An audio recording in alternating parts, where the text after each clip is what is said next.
بسم اللہ الرحمن الرحیم۔ نیک حاجات اور پریشانیوں کے لیے پڑھیں۔ اگر آپ بھی اپنی حاجتیں پوری کروانا چاہتے ہیں اور پریشانیوں سے بچنا چاہتے ہیں تو یہ دعا پڑھ لیں۔ تو یہ دعائیں کیا ہیں؟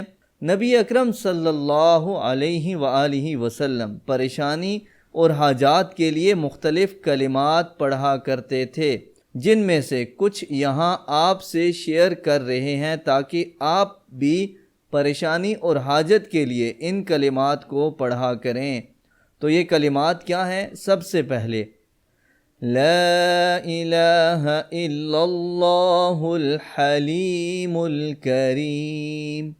ترجمہ: اللہ کے سوا کوئی معبود نہیں، وہ بردبار بزرگی والا ہے۔ دوسری دعا لا الہ الا اللہ رب العرش العظیم۔ اللہ کے سوا کوئی معبود نہیں، وہ عرش عظیم کا رب ہے۔ اور تیسری دعا الحمد للہ رب العالمین۔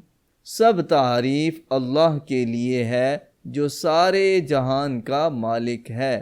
یہ دعا اپنی پریشانیوں میں پڑھنے کا اہتمام کریں، انشاءاللہ پریشانیاں حل ہو جائیں گی۔ اس طرح کی مزید ویڈیوز اور وظائف دیکھنے کے لیے ہمارا چینل وظیفہ ٹی وی سبسکرائب کیجئے اور اپنے دوستوں کے ساتھ بھی ضرور شیئر کریں۔ تو آپ سے ملاقات ہوتی ہے نیکسٹ ویڈیو میں کسی اور بہترین وظیفہ کے ساتھ۔ اپنا بہت سا خیال رکھیے گا۔